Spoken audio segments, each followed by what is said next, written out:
The Minister for Grand Bahama moving to set the record straight. A local parliamentary registration official fires back regarding allegations.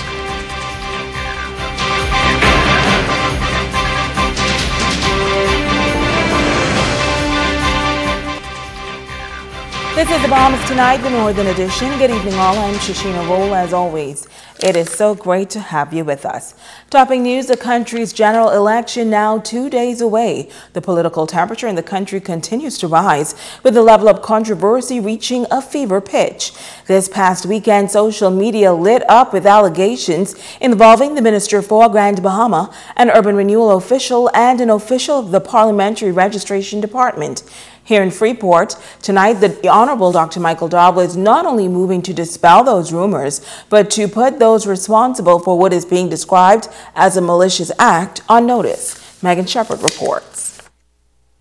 The Minister for Grand Bahama, the Honorable Dr. Michael Darvel, moving to set the record straight regarding allegations which have gone viral on social media involving himself and the top executive of urban renewal on Grand Bahama. Minister Darvel taking to the airways Monday morning to dispel those allegations and to send a stern warning to those responsible. What has been so detrimental about the statement is the fact that members in our community were sharing the statement as if the statement was fact, but in actuality the statement is actually fake news. Yesterday, we were involved in a gospel concert here on the island of Grand Bahama, Prayer for the Nation.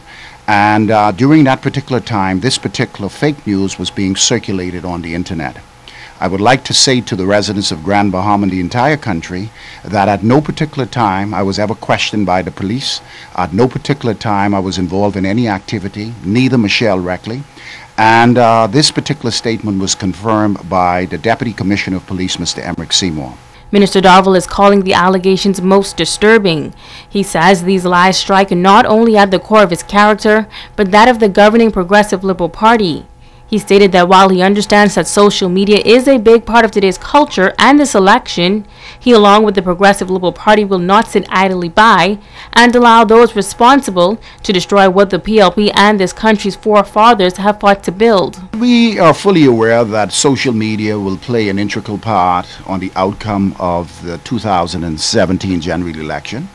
And our team is also on the social media network, getting our message out to the constituents, particularly young constituents.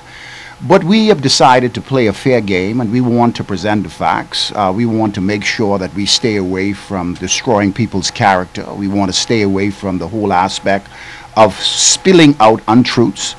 And we intend to maintain our platform from the beginning.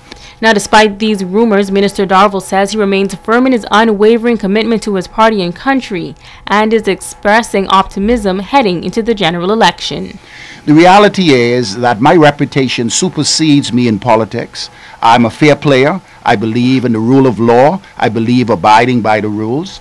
And I will win the general election and become the next member of Pine Ridge based on my prior experience, my ability, and the fact that my reputation is something that I intend to keep, I intend to guard it, and I intend to guard it with the fullest extent of the law if I have to.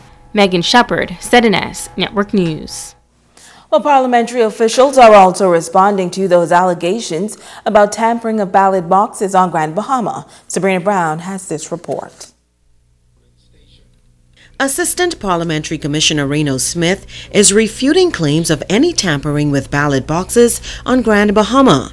He says on Sunday, parliamentary officials went to the local police headquarters to prepare ballot boxes for the May 10th general election. A process, he says, is in accordance with the Election Act and procedure for election activity. The new acting parliamentary commissioner, along with his team, traveled by charter flight on Sunday to assist us in packing and making ready the ballot boxes for election on May 10th. Persons who are unknowing or unknown to us and who do not know what happens or what takes place prior to an election got wind of the fact that parliamentary officials were in the police armory where the ballot boxes are held. And as we all know, the rumors went wild and crazy. Smith says the Minister for Grand Bahama, Dr. Michael Darville, and Deputy Director of Urban Renewal, Michelle Reckley, had no involvement with Sunday's process, nor were they present at any time. Dr. Michael Darville and Mrs. Michelle Reckley were in no way present. They were not in the vicinity of the police headquarters at all. The parliamentary official says the election process in the Bahamas is designed to be transparent. On election day, all ballot boxes are emptied for everyone, all and sundry, to see and touch. So even if there were makeshift compartments or false compartment in the ballot box, all of the political operatives, the agents, are allowed to touch the boxes before that is sealed once again. So all we have to do is think as the educated people that I know Bahamians to be. Sabrina Brown, ZNS Network News. Well, the political season in the country coming down to the home stretch as the two major parties prepare to stage their final mass rallies on Grand Bahama tomorrow night. On the eve of the general election, the nation's leader, the Right Honorable Perry Christie, will be featured as the Progressive Liberal Party holds its final mass rally in Freeport on the grounds of the old portion control. Also tomorrow night, the Free National Movement, led by Dr. Hubert Minnis, will stage a mass rally in the parking lot of the Social Affair Convention Center, and that begins at 7 p.m. Stay with us. There's more news right after this.